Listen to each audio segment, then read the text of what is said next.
tomorrow, brace yourself. It's about to get even worse. That's right. So we brought in Jen Kiehl.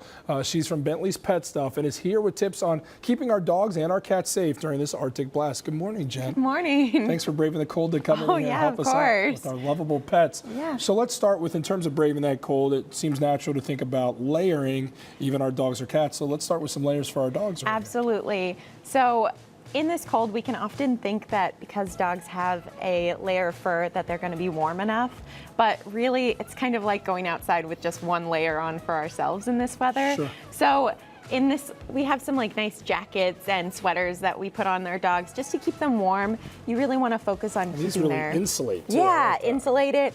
And we have some different reflective things going on, a reflective collar, lights, which help you be seen in the cold weather that we're having, especially when the wind is going and the snow is flying in our faces.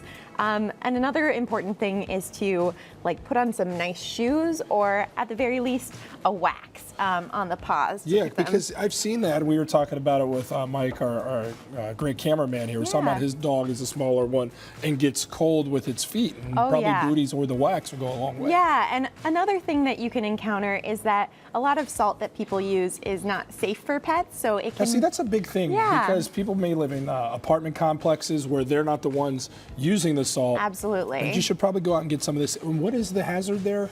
So the chemicals in the salt that we're using can burn the pads of their feet. Ooh. So you'll see them kind of lifting their paws. It could be the cold or it could be the salt. So a great option is doing a little rubber bootie, a fleece line bootie, or if they won't put on boots, which some dogs won't, a good little wax like that will help moisturize the paw and keep the snow from getting packed in there. And the tip is to wipe down the paws, the legs, and the belly. And the belly, of course. People often forget the belly, but that's where my dog goes into the snow bank. Yeah, gotta protect the belly. Yeah. How about some stuff indoors here, Jen? Yeah, indoors, your cats and dogs really kind of need a little bit more mental stimulation, especially when they're not going on such long walks. So we've got some little things to keep them energized.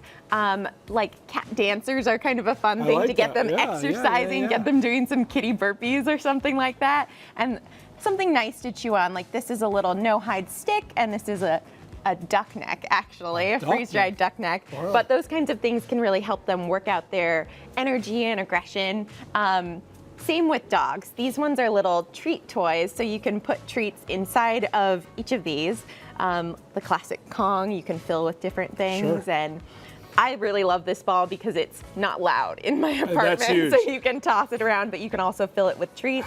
How about the food here too, Jen?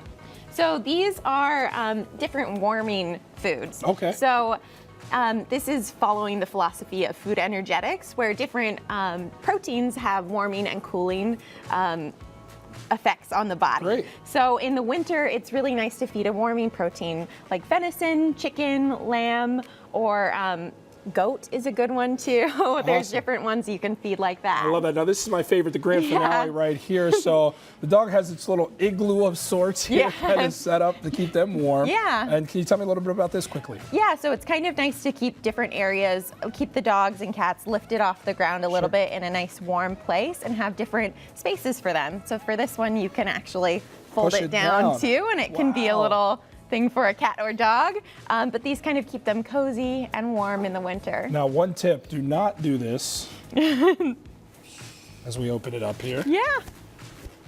With the dog still in there, you don't want to push down. That'll make a very sad child if they see that happen, and a very sad dog ultimately too. Jen, great stuff. This is very important during this weather, and the weather's going to persist here for a little bit. Yes. So make sure you heed these tips right here. Great stuff. Great. Jen from Bentley's, and Bentley's is a great place, so make sure you stop in a Bentley's Petstuff store near you to get everything that you need to keep your cats and dogs safe during these harsh weather conditions. Everybody